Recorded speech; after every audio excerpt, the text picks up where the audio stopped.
Hello children, welcome back to English class. Today we will see a poem, Where Do All the Teachers Go by Peter Dixon. For a little child, a teacher is special. It is difficult for a small child to think of his or her teacher as an ordinary person. Where do all the teachers go when it's 4 o'clock? Do they live in houses? And do they wash their socks? Do they wear pajamas? And do they watch TV? And do they pick their noses, the same as you and me? Do they live with other people? Have they mums and dads? And were they ever children? And were they ever bad? Did they ever never spell right? Did they ever make mistakes? Were they punished in the corner if they pinched the chocolate flakes?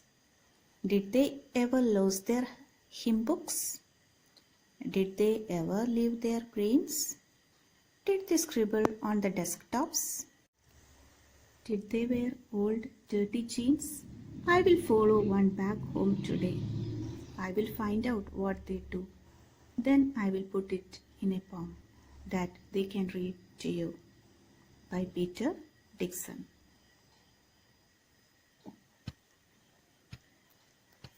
In this poem, Where Do All the Teachers Go? The child poet wonders what his teachers are like. It is difficult for him to think that his teachers are ordinary persons living like common people. So he wonders where the teachers go at 4 o'clock after the school. Do they live in ordinary houses, doing the petty jobs like washing and cleaning? The child poet wants to know if these teachers were also born like ordinary children and were bad as children often are. He wonders if they also made mistakes in spellings and were punished. The teachers seem to be very perfect. The child thinks that perhaps these teachers never lost their books as he does or wore unclean clothes like some children. He intends to follow one of his teachers some day when the teachers go home and find out the truth. He will then write it in a poem which the teachers can read out to other children in the class. Now we shall see the first stanza of the poem. Where do all the teachers go when it's 4 o'clock? Do they live in houses and do they wash their socks?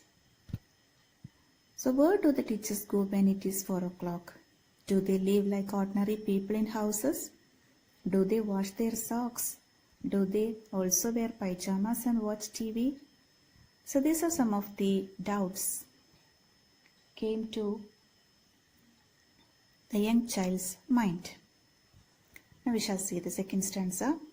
Do they wear pajamas and do they watch TV and do they pick their noses the same as you and me? So in the second stanza, the poet again is in search of some questions like do they means the teachers,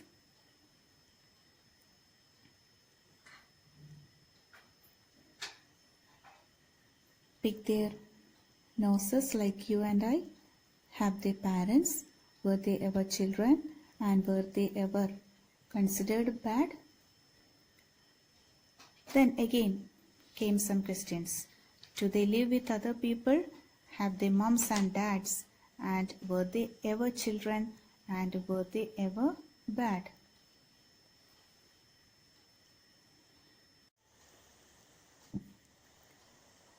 Next again, there comes some questions.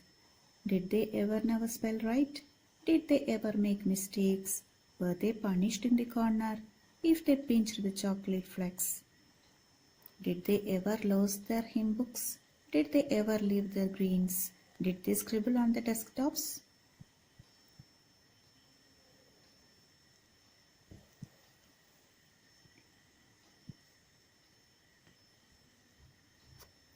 So, according to the poet, the normal children commit mistakes of spelling and pinch chocolate flakes. Isn't it? Chocolate flakes means, what is the meaning of flakes? Flakes means pieces. So, the children used to eat pieces of chocolates. So, likewise, the child is having a confusion whether the teacher also dislikes or not. So, he cannot think that his teachers had also done it at any time of their lives.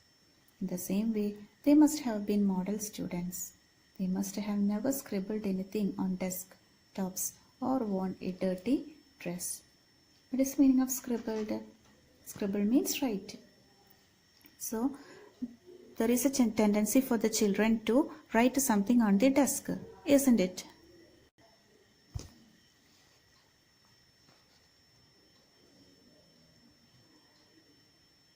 Did they wear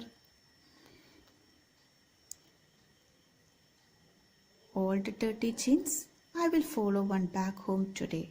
I will find out what they do. Then I will put it in a poem that they can read to you.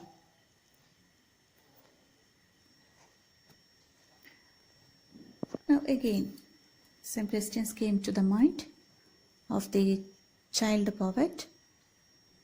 That is, did the teachers ever wear old and dirty jeans? I have decided to follow one of the teachers when he goes back home. I will find out what they do there. I will write it in a poem which the teachers can read to you. That means to you means to their students. So the poem is about the thought came to the young poet. The poet wants to know whether the teachers go at 4 o'clock. He refuses to believe that they are like the common people who go home after work. When normal people go home after work, they relax in their houses wearing informal dress and watch TV. They live with their parents and children. Sometimes they are bad also. Normal people commit mistakes. Sometimes they are seen wearing dirty clothes also. So he imagines that his teachers live in some special place unknown to anybody. And according to the poet, they do not do ordinary things like relaxing and watching TV. And he wonders if they live with their parents and children as the common people do. He tries to imagine if they also behaved like ordinary students. When they were children, were they ever punished? He imagined that they perhaps never did anything wrong, so perhaps they were never punished in the class. So at last, the poet plans to find out the answers to his questions by following one of his teachers when he goes back home after school. He will then write his findings in the form of a poem. The poem will be good enough for the teachers to read to the class. So this is all about the poem Where Do All the Teachers Go by Peter Dickson.